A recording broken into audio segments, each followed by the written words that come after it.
여러분 안녕하십니까? 뉴스데스크 강원입니다. 전국적으로 코로나19 확산세가 이어지는 가운데 도내에서 일주일 단위로 확진자 수가 2배씩 증가하는 더블링 현상이 계속되고 있습니다. 이번 주 해외에서 유입된 코로나19 확진자를 제외한 도내 일일 확진자 수는 주간 평균 1,838명을 기록했습니다. 이는 지난주 일일 평균 확진자 수 945명의 2배에 근접한 수치인데 병상 가동률은 42%로 한 주 만에 23%포인트 상승했습니다. 원주시 도심 한복판에 위치해 도시 발전을 막아온 군 부지가 외곽으로 속속 이전하고 있습니다. 그런데 군 부대가 떠난 유휴지 대부분에 아파트 같은 택지 개발이 추진되고 있습니다. 군 부대 이주 비용을 충당하기 위해서인데 지역 발전을 위한 시각이 부족하다는 지적입니다. 김진아 기자입니다. 원주시 북부권 관문에 위치한 일군수 지원사령부. 국방부와 이전 합의를 이룬 지 10년 만인 지난해 4월부터 호저면 만종으로 이전하기 위한 군부대 조성공사가 진행 중입니다. 내년 말 완공 예정으로 일군지사가 떠난 자리는 LH가 2031년까지 택지를 개발해 일반에 분양할 예정입니다. 함께 이전하는 단구동 통일아파트 앞 급양대와 태장 1동 행정복지센터 옆 수송대 역시 아파트 용지로 일반 매각이 확정됐습니다. 방국 예비군 훈련장도 혁신도시와 연계한 창업 공간을 주제로 잡긴 했지만 이 역시 아파트 등 3,700여 명이 거주하는 택지로 개발됩니다. 문화재 발굴로 개발이 제한된 가연동 옛 국군병원 터만 시민체육공원으로 개방됩니다.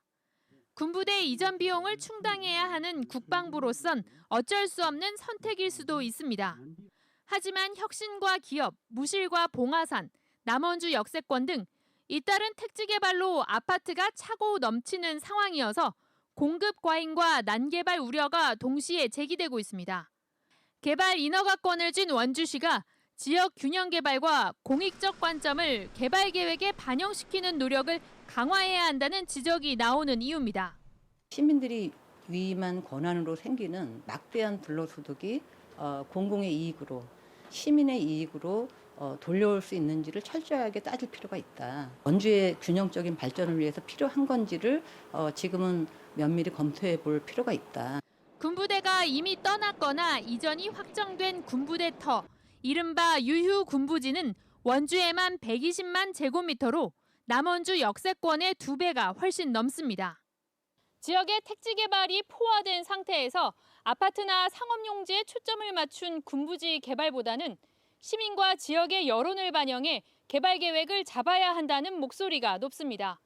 MBC 뉴스 김진아입니다. 교통 분야 올림픽으로 불리는 지능형 교통체계 ITS 세계총회 아시아태평양 사무국이 내일 강릉에서 현지 실사를 벌입니다. 유치위원 4명과 실사단 3명으로 구성된 방문팀은 국토교통부, 강원도, 강릉시와 함께 강릉 올림픽파크와 시마크 호텔 등을 둘러볼 예정이며 실사 결과를 토대로 오는 9월에 ITS 세계총회 개최도시 평가회를 열 예정입니다. ITS 세계총회는 지난 1994년 프랑스 파리에서 시작한 지능형 교통체계 분야의 세계 최대 전시회이자 학술대회로 강릉이 2026년 ITS 총회를 유치할 경우 1998년 서울, 2010년 부산에 이어 3번째입니다. 올 시즌 강등권까지 추락했던 강원FC가 최근 5경기에서 4승을 거두며 리그 7위까지 올라섰습니다. 강원FC는 떠오르는 신예 양현준 선수와 리그 도움 1위에 올라있는 김대원 선수를 중심으로 상위권 도약을 노리고 있습니다. 강원FC의 훈련장을 이준호 기자가 다녀왔습니다. 오른발로 가마찬 슈팅이 골문 구석을 낮게 파고듭니다. 지난해 강원FC에 입단해 올 시즌 리그 최고의 신예로 떠오른 양현준입니다. 양현준은 최용수 감독 부임 이후 지속적으로 지적받아온 슈팅 능력을 보완한 뒤 놀라울 정도로 성장해 올 시즌 강원FC의 새로운 활력을 불어넣고 있습니다. 좋은 플레이를 한다고 볼 수 있지만 아직 많이 부족하고 배울 줄 많기 때문에 감독님 밑에서 많이 배우고 있는 것 같습니다. 리그 도움 1위에 등극한 김대원도 강원FC 상승세의 주역입니다. 최근 3-4-3 전술의 왼쪽 윙포워드로 출전해 5경기 7도움을 기록하고 있습니다. 솔직히 시즌 초반에는 그런 목표 같은 게 없었는데 최근 들어서 계속해서 도움을 올리고 있고 또 1위 순위에 올랐기 때문에 잘 준비해서 좀 그 도움왕이라는 타이틀을 한번 거머쥐면 좋을 것 같습니다. 네. 좌우 윙포워드를 맡은 김대원과 양현준의 맹활약에 힘입어 강원FC는 지난달 11위에서 7위까지 올랐고 후반기엔 6위 이상의 성적을 노리고 있습니다. 최근 영입한 두 외국인 공격수 발샤와 갈레고 선수가 팀과 잘 융화하면 더 나은 성적을 낼 수 있을 전망입니다. 최용수 감독은 후반기 더 높은 목표를 향해 나아갈 수 있도록 팬들의 응원을 당부했습니다. 하루하루가 긴장의 연속인 것 같습니다. 예. 매 경기 우리는 최선을 다할 것이고 또 이 강원도민 팬 여러분들이 또 이런 열정적인 또 이 성원을 보내주고 있기 때문에 그게 선수들한테 좀 큰 힘이 되고 있지 않나 싶습니다. 예. 최근의 상승세를 이어간다면 많은 팬들이 기대하고 있는 AFC 챔피언스 리그 진출도 불가능한 목표는 아닙니다. 지난 17일부터 A매치 휴식기를 갖고 있는 강원FC는 오늘 30일 울산 현대와의 원정 경기로 후반기 남은 일정을 시작합니다. MBC 뉴스 이준호입니다.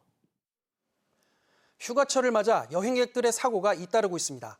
오늘 새벽 3시쯤 횡성군 갑천면의 한 펜션 단지에서 불이 나 3시간여 만에 불길이 잡혔습니다. 이 화재로 펜션 투숙객 등 8명이 자력으로 대피했지만 병원에서 치료를 받고 있습니다. 또 3층짜리 펜션 건물 절반이 불에 타는 등 소방서 추산 3,500만 원의 재산 피해가 났습니다. 한편 지난 22일 영월군 김삿간면 옥동천에서 실종된 낚시객은 3일차 수색에서도 발견되지 않았습니다. 경찰과 소방당국은 내일 오전부터 다시 수색을 재개할 예정입니다. 양양 김포와 양양 광주 비행 노선이 다시 생겼습니다.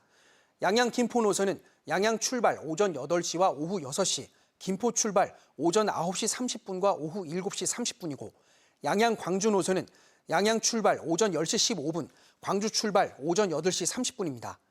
김포와 광주를 오가는 노선이 추가되면서 양양공항을 통해 갈 수 있는 국내 지역은 대구와 제주, 여수까지 5곳으로 늘었습니다.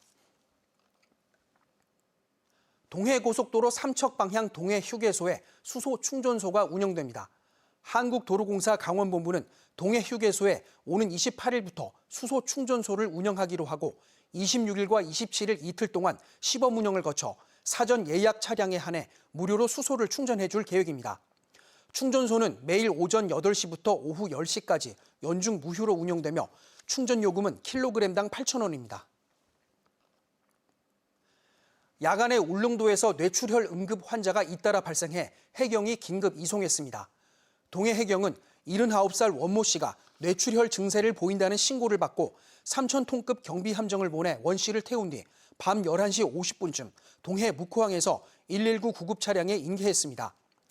이에 앞서 어제 0시 41분쯤에는 2m 높이 다리에서 추락한 서울에 사는 33살 유모 씨를 동해해양경찰청이 헬기를 급파해 긴급 이송했습니다. 두 환자는 각각 포항과 강릉의 병원에서 치료를 받고 있으며 생명에는 지장이 없는 것으로 알려졌습니다. 3년 만에 열리는 평창 더위사냥 축제가 오는 29일에 시작됩니다. 이번 축제에는 물총으로 땀띠 귀신을 사냥하는 워터월을 비롯해 더위사냥 풀장, 물대포, 에어바운스 등 다채로운 프로그램이 준비되고 축제장 인근에는 땀띠 공원과 코스모스 포토존, 캠핑장 깡통 열차 등 부대 행사들도 관광객들을 맞이합니다. 코로나19의 영향으로 2019년 이후 3년 만에 개최되는 더위사냥 축제는 평창 대화면에서 오는 29일부터 다음 달 7일까지 열립니다. 신경호 강원도 교육감 체제가 들어서면서 강원도 교육청의 대규모 조직 개편이 추진되고 있습니다. 도교육청에 따르면 400명대 규모인 본청 조직을 슬림화하기 위한 용역이 진행되고 있습니다. 강원특별자치도 출범을 앞두고 교육자치와 학력 향상 등 신교육감의 핵심 사업에 힘을 싣고 2개 과를 줄이는 부서 개편이 핵심입니다.